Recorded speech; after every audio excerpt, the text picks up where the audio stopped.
has finally approved President Akufo-Addo's 6 ministerial nominees.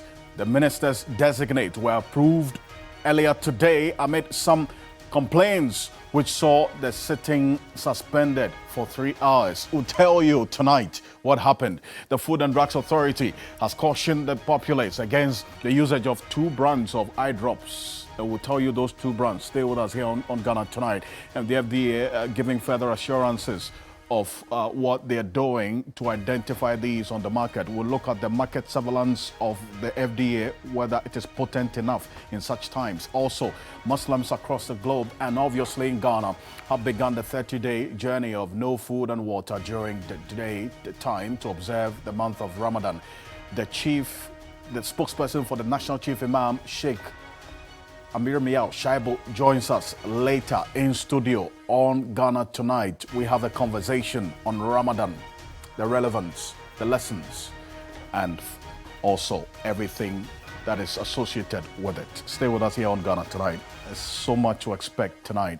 And let's hear from you, whether you were surprised with the approval of the ministerial nominees of President Akufo-Addo, especially because of the position the minority had taken, that they were not going to approve these ministerial nominees. And looking at the numbers that these nominees got in approval of their nomination, it raises a lot of questions, which analysts will be joining us tonight to help us understand this. Because from what we got, about 2 NPP MPs were absent in the House, as against the numbers that the NDC had. Our parliamentary correspondent will be giving us some more details. I will give you the details of those MPs that were absent, including Adwoa Safo, obviously. That's information that we got. But in the midst of it all the nominees, the ministerial nominees, got more than the number of NPP MPs present in Parliament voting yes in approval of their nomination, contrary to the position that the minority had taken going into the votes, secret balloting tonight. Stay with us. We'll get into all of that, and I'll tell you the numbers. But let's settle for Ghana Briefs.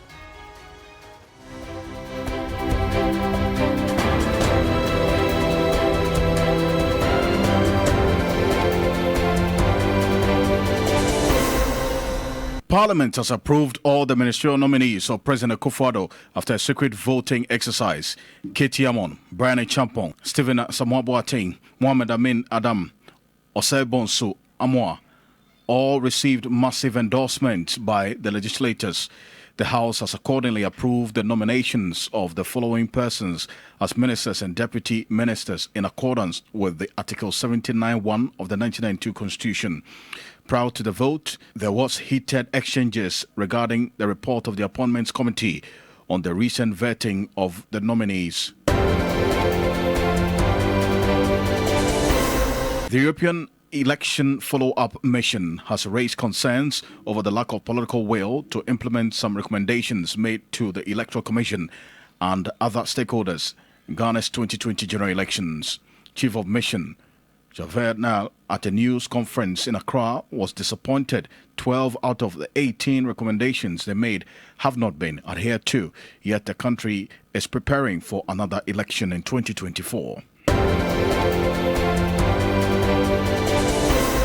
Omahin of Ekuapem traditional area, Osiadeyo Kwesi Ekufu III, has assured the people of his firm determination to tackle unemployment, improve healthcare, and promote quality education and tourism in the area. He renewed his commitment when he visited Ekuapem Jasenhene.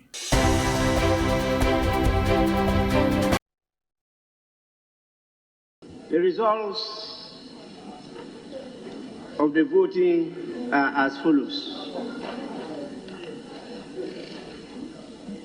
Honorable Katie Hammond,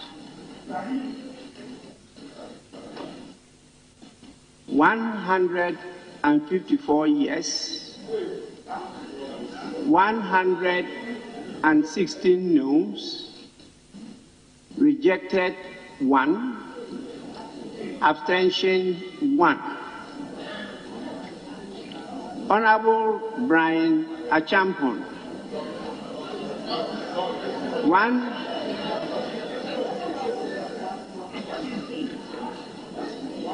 167 yes, 98 noes, rejected 4, abstentions 3. Honorable Stephen Asamoah Boateng, 147 yes, 122 noes, 3 abstentions. Honorable Muhammad Amin Adam, 152 yes, 117 noes, rejected 1, abstentions 2.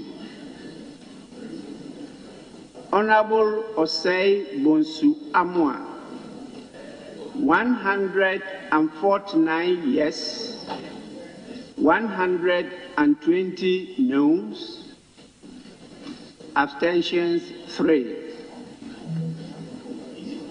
Honorable Dr. Stephen Amwa, 146 yes, 123 noes, 3 abstentions. Honorable members, the House has accordingly approved the nomination of the following persons as ministers and a deputy minister in accordance with Articles 78(1) and 79(1) of the Constitution. They are Honorable Katie Hammond,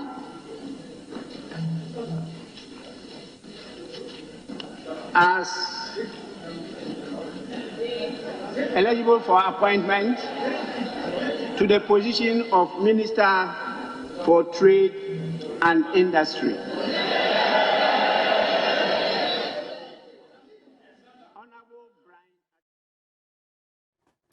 Well, that's how it all ended. This point where there was actually a 3-hour suspension of proceedings in the House earlier today because of disagreement about the mode of voting. Eventually, Parliament resorted to secret balloting, secret voting to approve the ministerial nominees.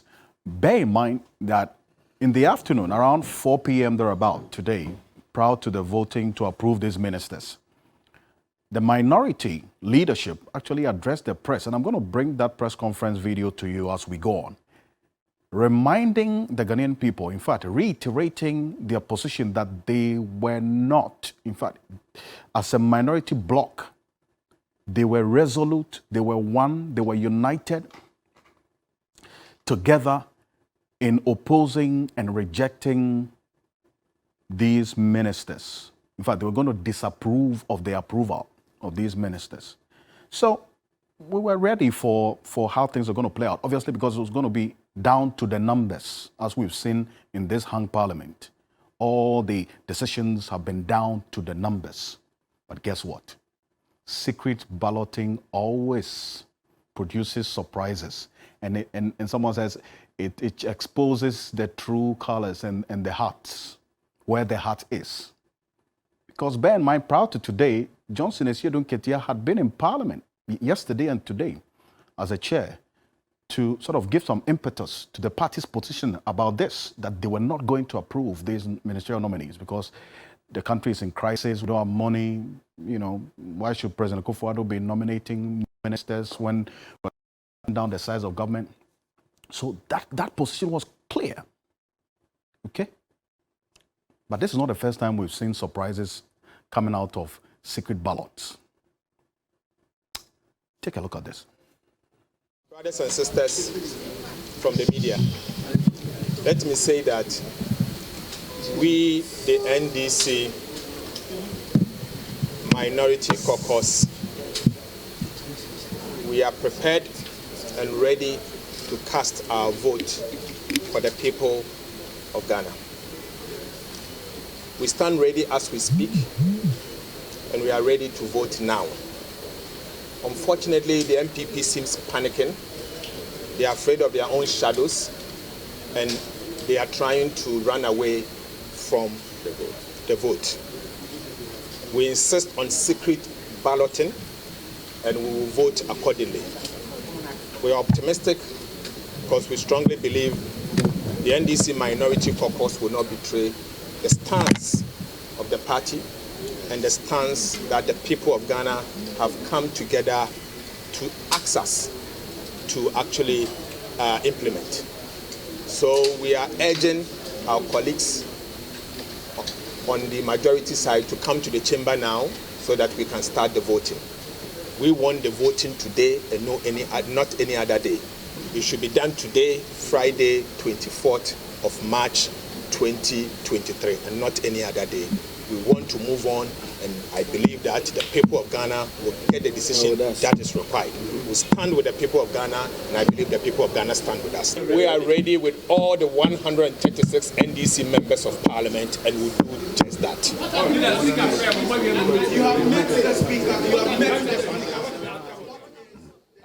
That's Dr. Kesela Atoforsen, minority leader, together with the others, so Samuel Okujetua Blakwa, and also Emmanuel Kofi-Boa and others who were there.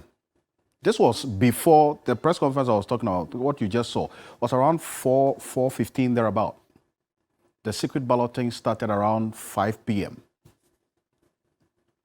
In fact, the minority pushed for the secret balloting because they were convinced that they were one in thought, in deed. But when the chicken came home, this is how the outcome was. And tonight we're going to diagnose. The reason I'm dressed like this is we want to diagnose this situation. Some of you have said these are a group of transactional wheelers. They are two sides of the same, Professor H. Kwesi Prempeh and others have been posting about this. A number of you have been commenting on this as well. We'll get into your comments. Dr. Rashid Rahman will also join us. But these were the MPs that were absent, or the numerical representation today in Parliament. Total eligible voters, that's MPs, were eligible to take part in the secret ballot, 275, as we do know. But we know James Jachakwesing is not coming to Parliament, so NDC was down by 1. That's why you heard Dr. Kesela Atoforsen talking about 136 of them are resolute. Total MPs present today was 272. Total MPs absent today, 3. And these are the MPs that were absent. Sarah Joasafo, Dom Kwabenya, Philip Atta Baswa, MP for Komeu, and James Jachakwesing, you know his situation. So even prior to today, he wasn't obviously coming to Parliament. So that's how things played out. That's why the NDC were quite confident of the outcome today. That's why even though there was a proposal to postpone the voting, they pushed for it because they had the numerical strength. But guess what? This is how things played out.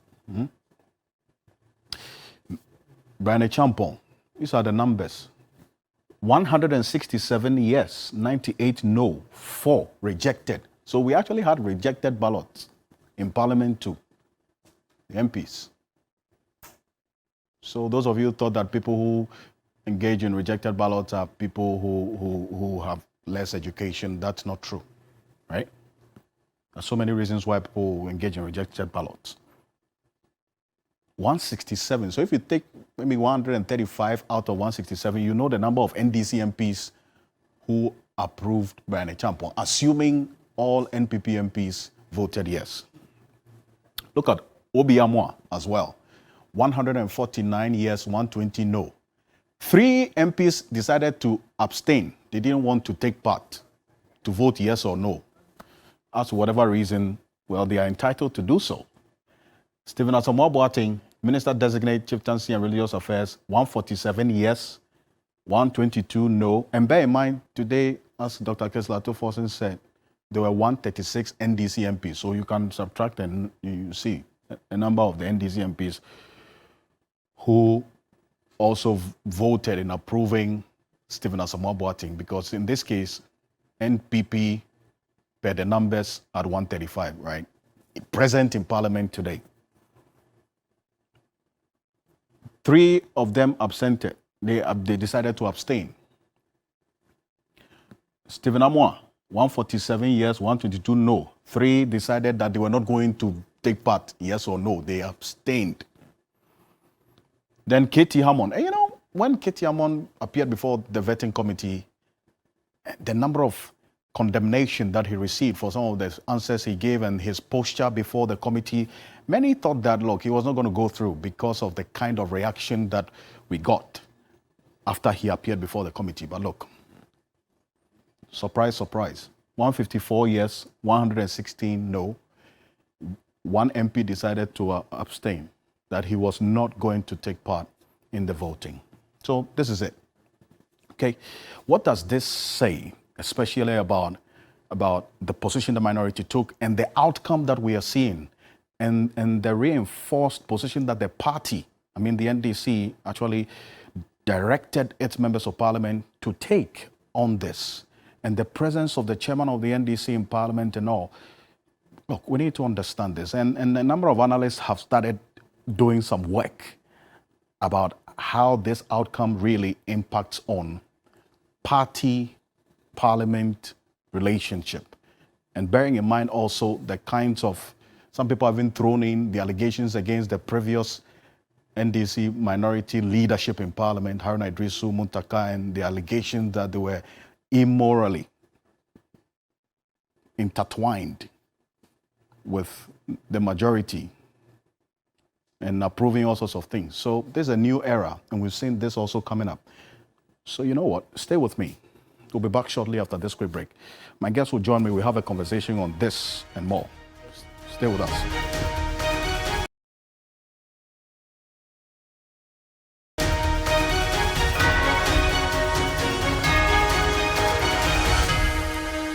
Brothers and sisters from the media, let me say that we, the NDC Minority Caucus, we are prepared and ready to cast our vote for the people of Ghana. We stand ready as we speak, and we are ready to vote now. Unfortunately, the MPP seems panicking. They are afraid of their own shadows, and they are trying to run away from the vote. We insist on secret balloting, and we will vote accordingly. We are optimistic because we strongly believe the NDC Minority Caucus will not betray the stance of the party and the stance that the people of Ghana have come together to ask us to actually implement. Welcome back. This is Ghana Tonight. We are live on TV3 Ghana on Facebook, DSTV channel 279, all across the world on 3news.com. Many of you sending us messages about the outcome of this approval process in Parliament. Guess what? We'll get into the messages. But Dr. Rashid Rahman is Executive Director of the Africa Center for Parliamentary Affairs. He's joining us on Zoom. Dr. Rashid Rahman, thank you so much for joining us on Ghana Tonight. First off, I mean, we've seen the outcome of the approval today, and with all the nominees, all of them getting approval or more yes votes than the number of MPP MPs who were in the House. I mean, does this surprise you, considering the position of the NDC minority going into the approval process earlier this evening? Well, I mean, on the face of it, I thought that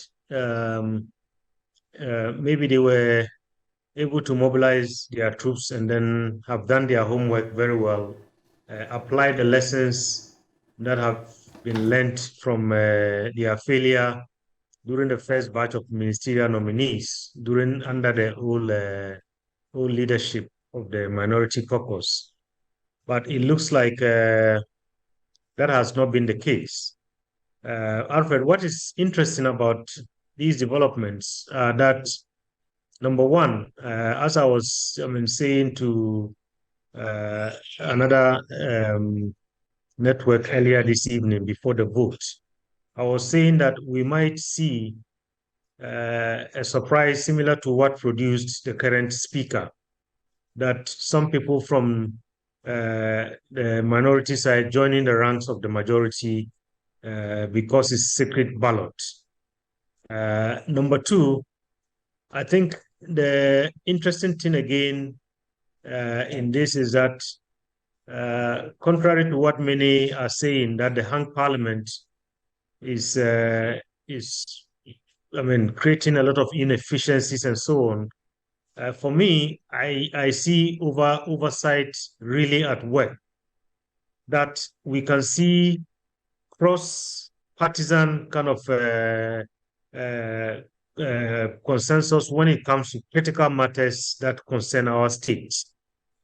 People have voted their conscience, and people have, I believe, a lot of the people in the NDC caucus have defied their party to vote for these nominees, because I heard the minority leader earlier in the day saying that his group is there in the House prepared and they're all going to vote en bloc against the nominees.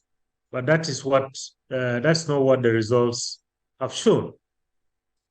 So Alfred, so when we dig deep into this, we might say perhaps number one, there are issues about relationships. Some of these MPs have friends across the other side. And in the past, we have heard that these relationships have played a very, very important role in terms of how MPs decide to vote. Number two, is it the beginning of the impact of the raw deal that was done, the old leadership of the minority caucus? Somebody might say that perhaps the anger that we saw a couple of weeks ago from within the caucus has not really subsided. And similar to what happened on the night of January 6, January 7, where we had some people who crossed and voted with the NDC were disgruntled with their party. Are we seeing the same thing? Because these numbers are huge, Alfred. These numbers are huge. You are not talking about maybe 2-3 people crossing and voting the other side. True. Some of these nominees got 100 and almost 170 votes. These are huge numbers. These are really huge numbers. You're right. And in fact, also a lesson for the MPP, that they ought to be careful when they come out and make pronouncements instructing their party caucuses to behave in a certain way. You might see some rebellion, particularly when you are dealing with votes in secret. Indeed. And in fact, on that point of the secret voting, that's where many who are commenting on this on our social media pages are also saying. The minority leader, that press conference I just played before you joined us, reiterated that they were the ones who were pushing for secret balloting. But we know what happens with secret balloting in this parliament, Dr. Rashid Rahman. So why that option, knowing that, or was it the case that he was really confident that they had all been whipped in line and so they were going to vote a particular way? And also bearing in mind the criticism that the previous leadership faced for being allegedly too soft and dining with the majority in parliament.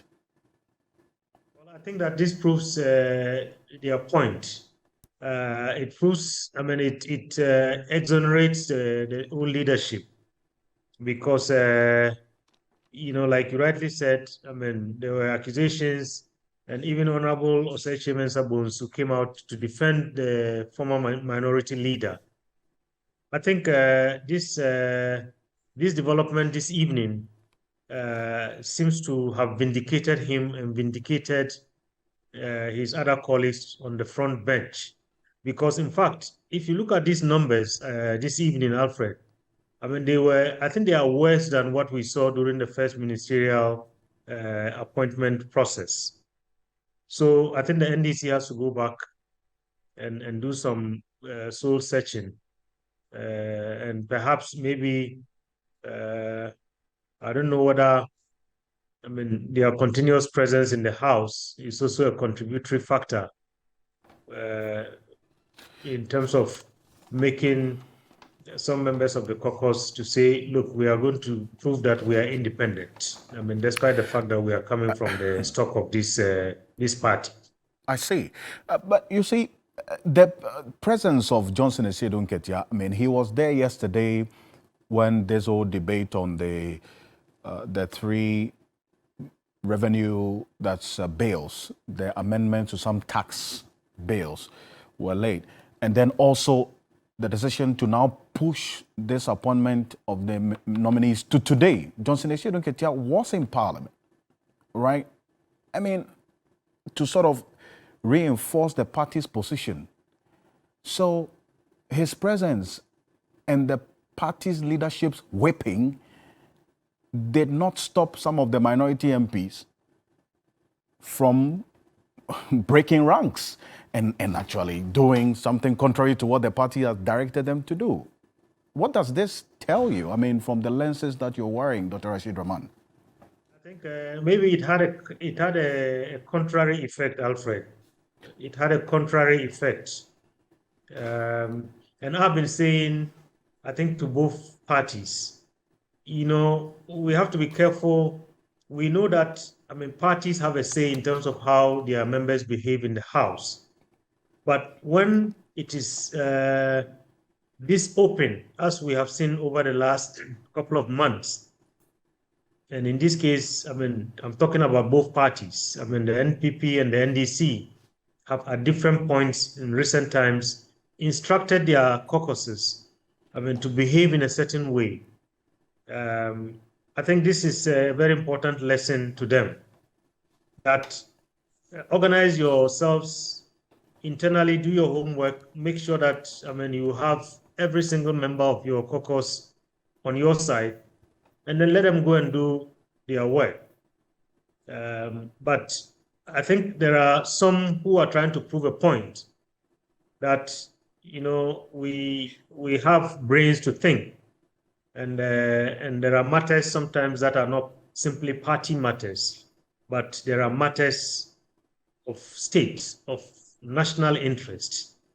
And every MP, when they go to vote, they are guided by a compass.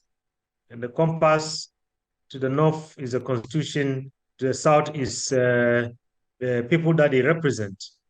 And then to the east is the interest of the party, and to the west is the interest of themselves.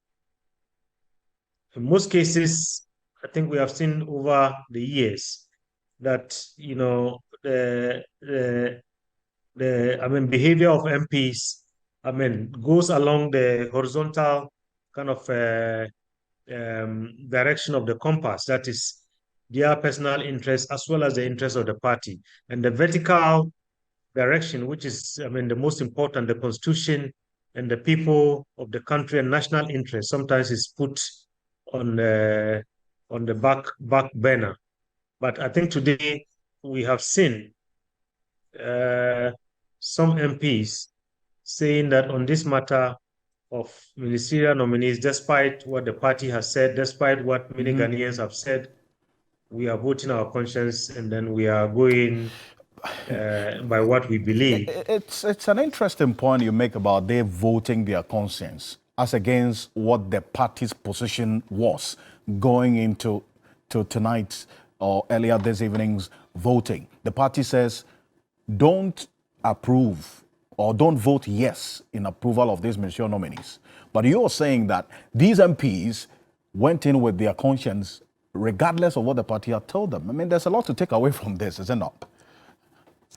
Alfred, there's a lot to take away. We need to do a lot of digging and a lot of analysis. But honestly, I would not rule out the fact that some members of the caucus are still not very much in sync with the new leadership. I will not rule that out. Because if you remember, when the old leadership was removed, I think on your network as well as other networks, some of us said, look, what we are learning in this parliament and in recent elections is that even one single vote matters. And this leadership that was removed, they have a huge following within the caucus. And so we should not discount that. The fact that, everything seemed to look okay on surface, perhaps does not mean that people were still not quite pleased with the way things were done. So that might be, Alfred, maybe one way of looking at this. And then the other might be the friendship and the relationships that I've alluded to earlier. But whatever it is, I think the NDC has a lot of work to do. And I think that this is a very important signal for them about, the fact that if they really want to be seen as a government in waiting and they want to wrestle power from the MPP, these are some important messages, and they should do some very deep analysis. Indeed, very deep analysis. Dr. Rashid Rahman, appreciate your time. As always, thank you so much. He's the Executive Director of the Africa Center for Parliamentary Affairs. Now, just for the benefit of those of you who just joined us, these are some of the numbers. I mean, how things played out in Parliament earlier today, the approval process, and the numbers of the yes votes against the no votes as against what the party's position was going into tonight, and then also the minority leadership reiterating the fact that they were standing with the Ghanaian people, and so they were going to reject these nominees. Just slap them on the screen for me, and we'll see how things played out earlier today. There you have it. So we understand that there were less than 137 NPP MPs in Parliament. So you see the numbers, 167, 149. Yes, so obviously, as has been proven beyond reasonable doubt now, and these are the MPs that we got to know were absent. So there are 2 NPP MPs and an NDC MP. So in terms of numerical strength, the NDC had it. So what happened?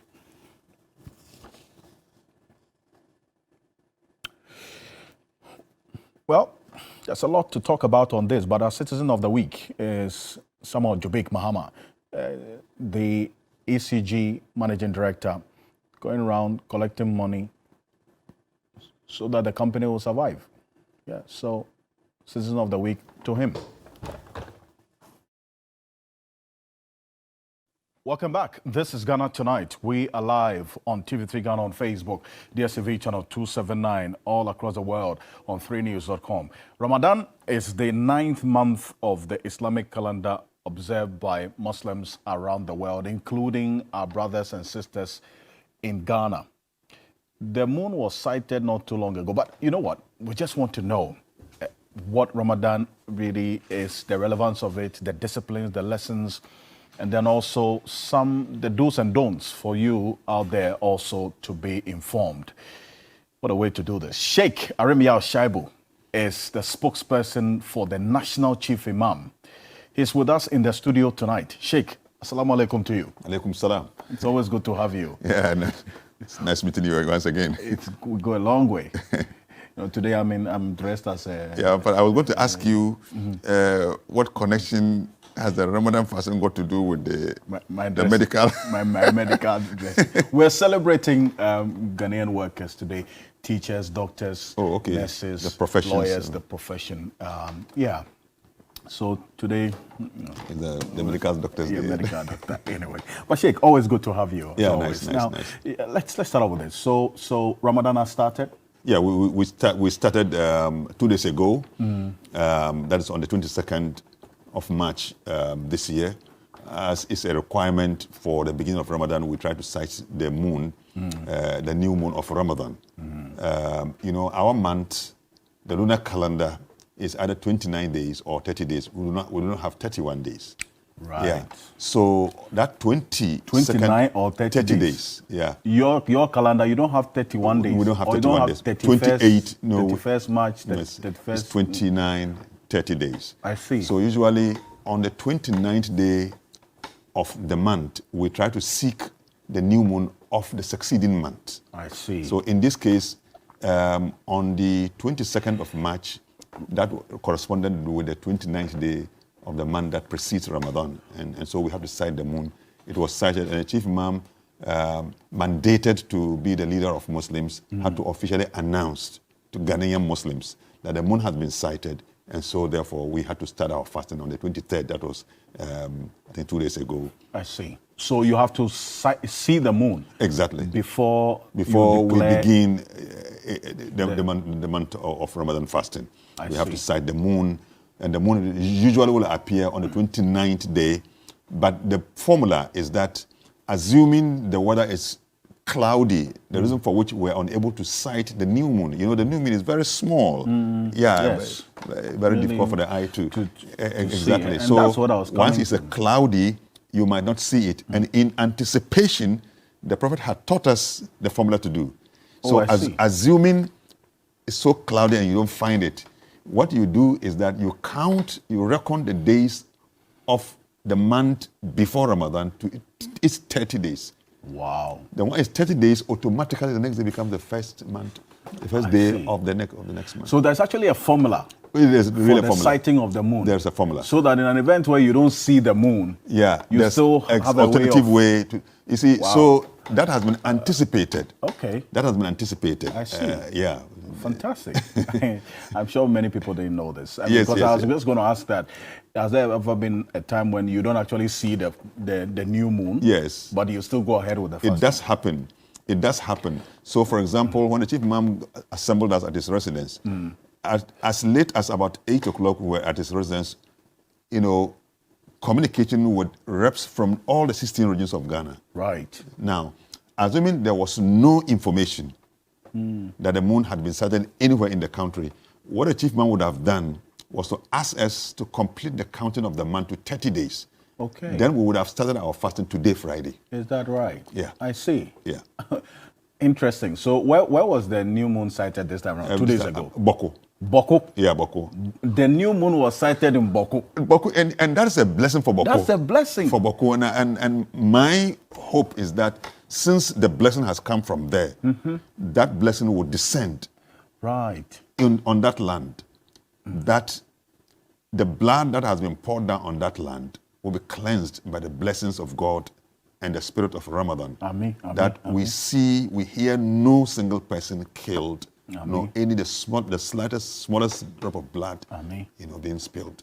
Yeah, and that's my greatest prayer for the people of Boko, because we all are related. Indeed. Yeah, and we have nothing to celebrate when we hear that something is happening there. Rather, we feel sad, and we join them in the prayer, that hoping that in this Ramadan, we join the prayer, in sincerity, that we see the end of that crisis. So for you, the sighting of this moon in Boko, of all places, is not coincidental. It may have come at a time when that area needed the blessings of Allah. When we were told, I celebrated. I said, look, probably God really wants to tell us something about what is happening there. Right. That in spite of what's happening there, that place can be a place of hope. Give us a horizon, a certain way of hope that we can, so that if they can see, be inspired, by such divine, symbolism of what has happened, then they can see that something good can come from that place. So instead of maybe the hatred and the fighting, they could look for something more higher.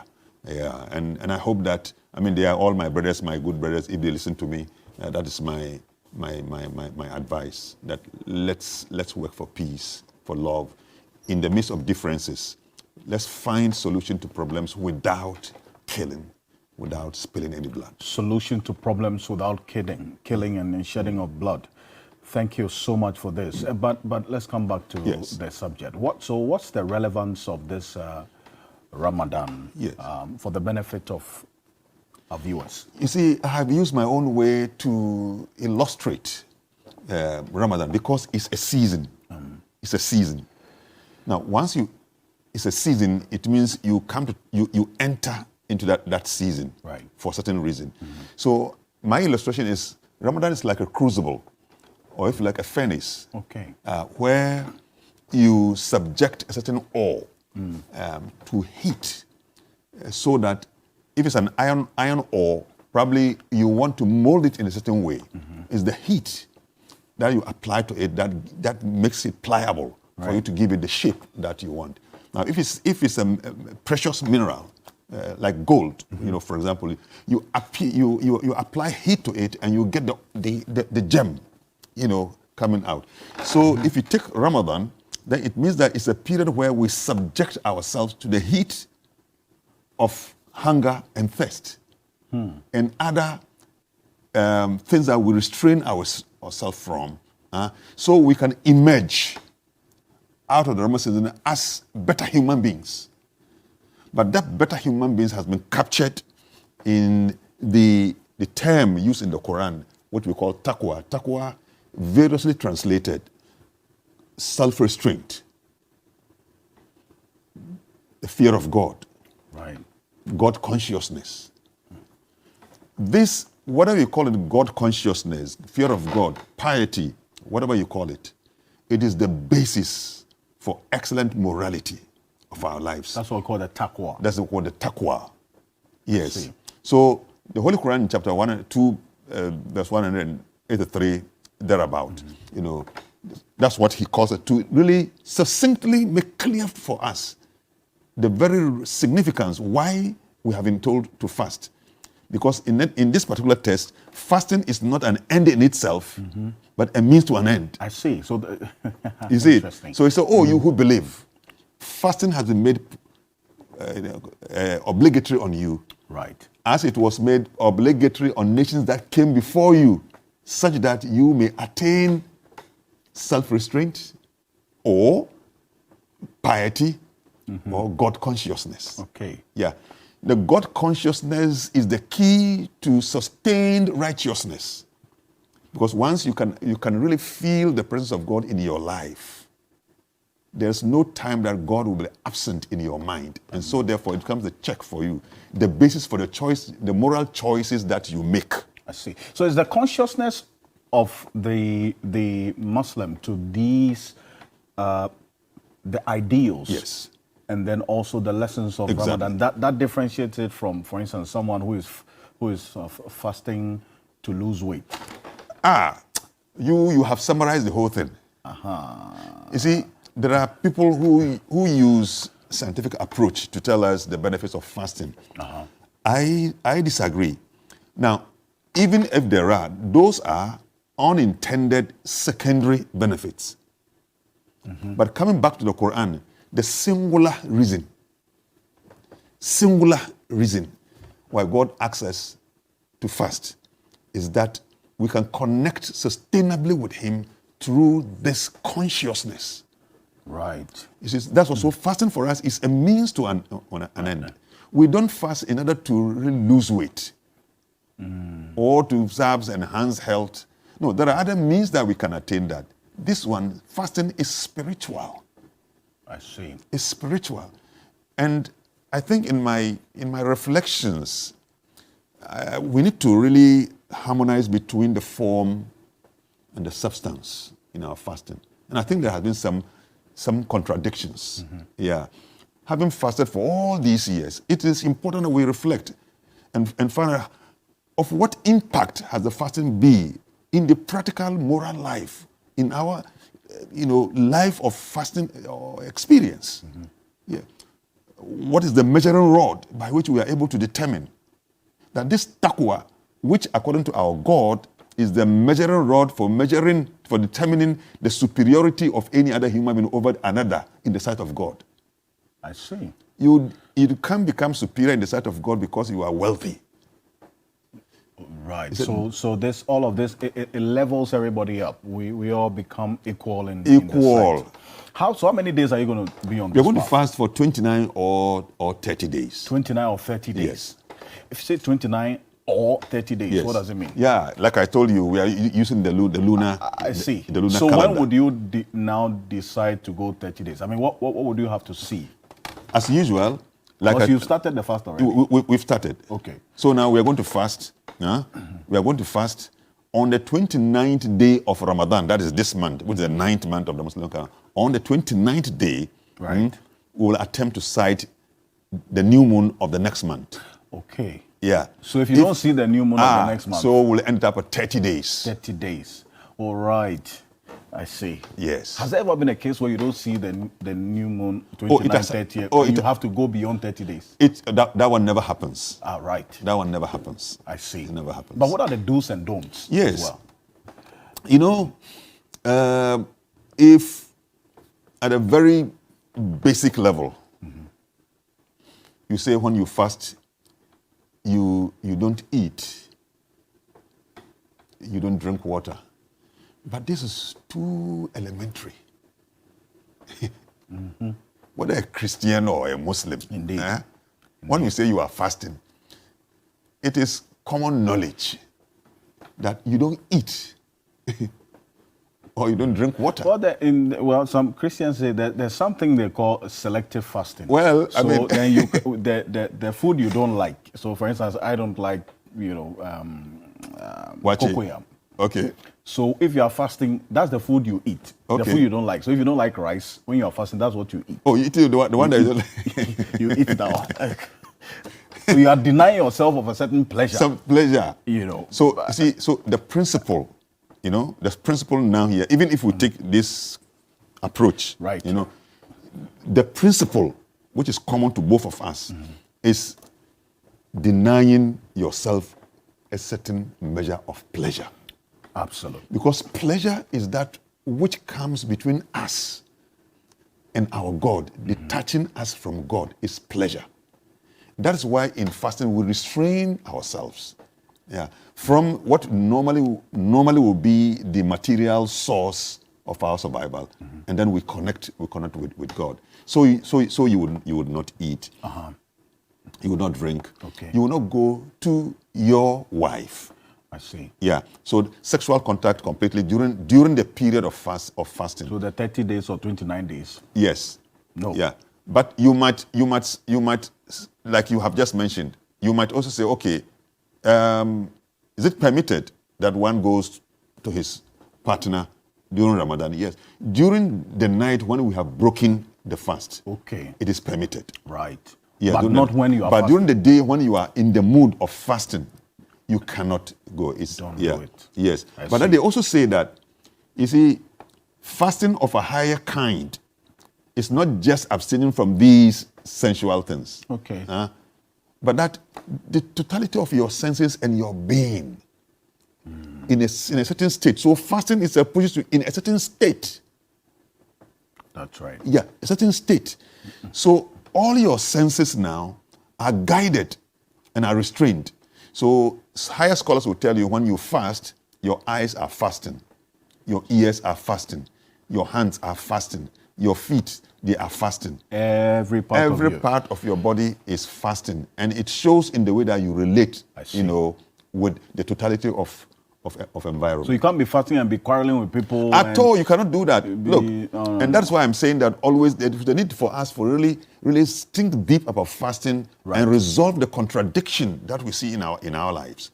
The Prophet said something that is that many times a person will fast, but makes no gain from the fasting except he has suffered empty thirst and empty hunger. Empty thirst. So it means that our fasting itself can be empty. Indeed. May not meet the purpose of God in it. Yeah. Sheikh, I want you to speak to our brothers and sisters about Ramadan, and then also to us as well, how we can all help you in the process. Finally. Yeah, I mean, thank you very much. I want to call on all my Muslim brothers and sisters and uncles and parents that as we engage in this period of fasting, let's reflect deeply about the purpose of God in asking us to fast. Understand that the period of fasting is a period of moral re-energizing, the period of spiritual strength, the period where we make a journey down our souls so we can bring out the strength of righteousness which is needed in the modern world for us to be able to contribute constructively to human society. We need to really come out with an experience that makes us a better people. Let's be compassionate to people, as selfless as possible. Eschew corruption. Let's use the fasting to overcome the moral challenges of our time. The world in itself is in a state of moral crisis. It needs a certain means by which we are able to overcome this and sanitize our moral space, that we can depend on ourselves to show the world that religion can be so useful to humanity. Let's resolve the contradiction. The more we fast, the expectation is that we must be more righteous. But the more we fast and become sinful, that is where the contradiction comes. Indeed. So we call on us, let's use this occasion also to pray a lot for ourselves and our nation. Our nation is in an economic downturn, but there's nothing that goes beyond the power of God. So this is a season for us to really go on our foreheads, cry and call unto God, that even our leaders in politics may be guided by God. Indeed. So that whatever decisions they take may inure to the benefit of the entirety of our citizenry. So I wish all Muslims across the world the best of this Ramadan season of this year, and hope that we end it well. We can join the whole of the world, including Christians, that when it comes to celebration, together we will celebrate and give thanks to God. Indeed, and that's exactly what we're going to do, and we will join you all in celebration, because after Ramadan there's something. Oh, there's something, That's what you call Salah. Salah. We have the minor one and the bigger one. The one that follows is where we slaughter. So this one you are not going to slaughter. No, this one is the rice and the rice chicken. And so get ready for yours. You ended well. See, I appreciate you as always. Sheikh Arimi Al-Shaibu, I must say that there's no other way to appreciate you for the work you're doing. Thanks so than much. This. Our greetings to the Chief Imam as well. Thanks so much. Appreciate your time. Sheikh Arimi Al-Shaibu is the spokesperson for the National Chief Imam on a day that we join our colleagues, brothers, friends in the Muslim community to also understand the path you're going to be on for the next 29 to 30 days, Ramadan. Sheikh, have a good one. Thank you so much. On behalf of the rest of the team, thank you so much for staying with us here on Ghana Tonight. Join me at 7 a.m. tomorrow for Key Point. I am Alfred Okanse.